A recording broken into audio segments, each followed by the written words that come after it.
नमस्कार दोस्तों, मैं आपका गगन शर्मा।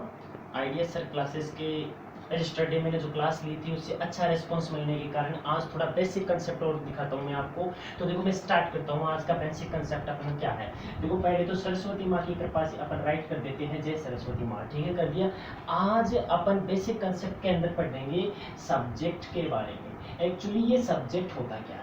अरे मेरे पास बहुत सारे कमेंट आते हैं कि सर बताइए मत, आप तो पूछो ही मत, कितने सारे कमेंट्स आते हैं कि सर सब्जेक्ट क्या होता है, what is the mean of subject. मैं आपको बताता हूँ सब्जेक्ट होता क्या है।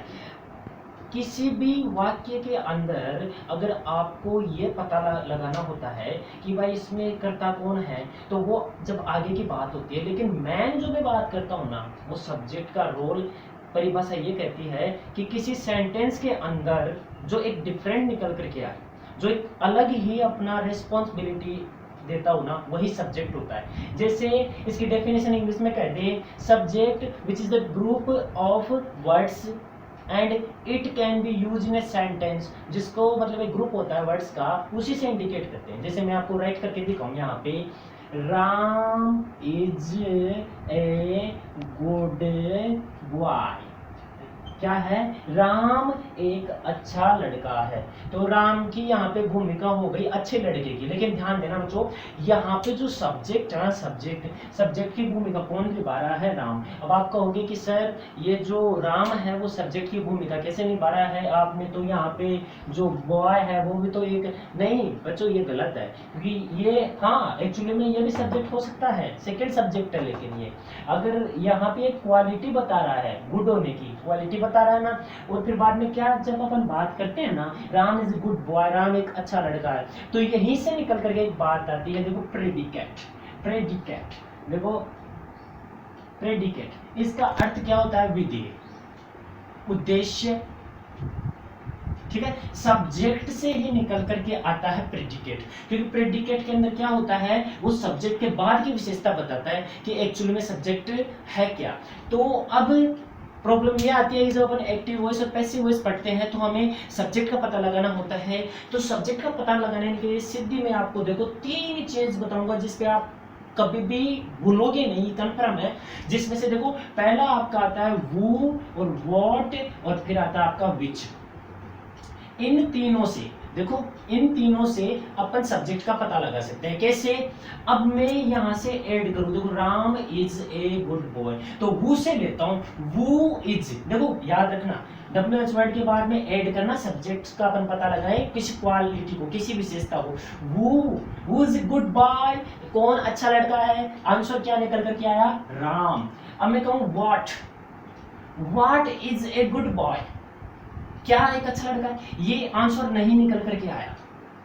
अब मैं ऐसे कर दूं, वो इज राम, राम कौन है, तो Ram is a good boy, Ram एक अच्छा लड़का है। तो देखो वो से निकल करके आ गया तो अपना सब्जेक्ट। इसमें से तीनों में से जिसमें भी अगर आंसर रिप्लाई आ जाता है ना आपका, तो समझ जाना वहां पे सब्जेक्ट कंफर्म है। अब जैसे विच, अब मैं विच की बात करता हूं, in which class do you read. जैसे को आप कौन सी कक्षा में पढ़ते हैं, तो आप कौन सी कक्षा में, जब पढ़ने की बात करता हूं मैं, तो कौन सी कक्षा में पढ़ते हैं, तो इसमें यह है कि I read in 12th class. तो देखो ध्यान देना बच्चों, in which class do you read, आप कौन सी कक्षा में पढ़ते हैं, I read in 12th class. तो देख भाई, अगर मैं कह दूं who read in 12th class, कौन 12th क्लास में, मैं पढ़ता हूं, तो यहाँ पे आंसर निकल करके आना। ध्यान देना, वो, व्हाट और विच, जब कभी भी आंसर निकल करके आ जाए ना, तो आप समझ जाना कि वही क्या है, आपका डेफिनेटली सब्जेक्ट है। अब देखो एक आपको असमंजस की बात बताता हूँ, जिसमें कभी आप ऐसे बता नहीं सकते कि सर ये जो बहुत ही जोरदार बात है। देखो ध्यान देना, एक आता है एम्फेटिक। देखो एम्फेटिक का अर्थ होता है जोर से उच्चारण करना, किसी शब्द को जोर से उच्चारण करना बहुत ही जोरदार तरीके से, जिसको अपन कह सकते हैं फटकार लगाना हो या पूरे जोश के साथ करना। उसमें क्या होता है, कभी कंफर्म नहीं कर पाते कि ये प्रेडिकेट है या सब्जेक्ट है, या सब्जेक्ट है या प्रेडिकेट है। देखो कैसे, मैंने कहा जैसे अपन ग्राउंड में थे, ग्राउंड में टीम इंडिया का पाकिस्तान से मैच चल रहा था, तो मैच में क्या हुआ, अचानक ही हार्दिक पांड्या आया और पांड्या ने सिक्सर मार दिया। दिया। अब 6 रन मारने के बाद में आप लोगों ने बोला वाह, आपने बोला वाह। तो यहाँ पे देखो ये जो वाव है ना, ये किसके निकल करके नहीं आया है, उस ब्यूटीफुल 6 के लिए निकल करके आया है। जो ये ब्यूटीफुल 6 मारा है ना, उसके लिए निकल करके आया है। तो किसने मारा, हार्दिक पांड्या ने मारा। तो हार्दिक पांड्या ने जो 6 मारा है ना, हार्दिक पांड्या के अकॉर्डिंग ये निकल करके आया है 6। तो हार्दिक पांड्या सब्जेक्ट हो गया। तो ऐसे कुछ वर्ड होते हैं जिसके अंदर अपने को पता लगाना पड़ता है कि ये चीज है या नहीं है। कुछ और मैं आपको बताने जा रहा हूँ, जैसे कीप ऑन, कैरी ऑन, और क्या नाम है, देखो जैसे कीप ऑन, कैरी ऑन, जारी रखिए। कीप ऑन का मतलब जारी रखिए, कैरी ऑन जारी रखिए। तो यहाँ पे कीप ऑन, कैरी ऑन जारी रखिए, ये सब चीजें अपन किसी को इंडिकेट करते हैं। और कुछ एक जो और जो डाउट सबसे ज्यादा क्लियर यहीं से।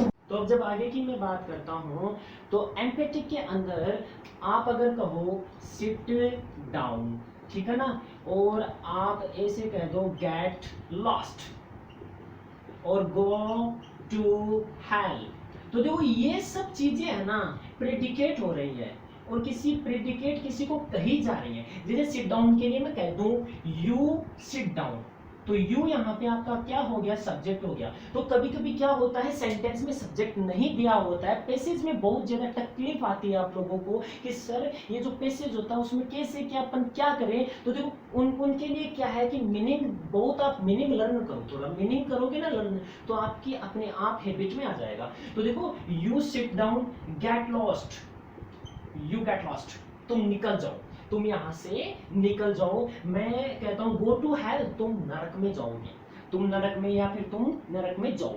तो देखो यहाँ पे जो चीजें निकल करके आ रही है ना, यू एनी सब्जेक्ट किसी के लिए भी निकल सकती है। तो यहाँ पे यही मेन रीजन है प्रेडिकेट का, कि कभी भी जरूरी नहीं है कि सब्जेक्ट स्टार्टिंग में दे, या फिर कभी भी जरूरी नहीं है स्टार्टिंग से ना देकर एंड में दे, वो मिडिल में भी आ सकता है, कहीं पे भी आ सकता है। बशर्ते अपने को पहचानना पड़ेगा, रिकॉग्नाइज करना पड़ेगा कि सब्जेक्ट कहाँ पे है।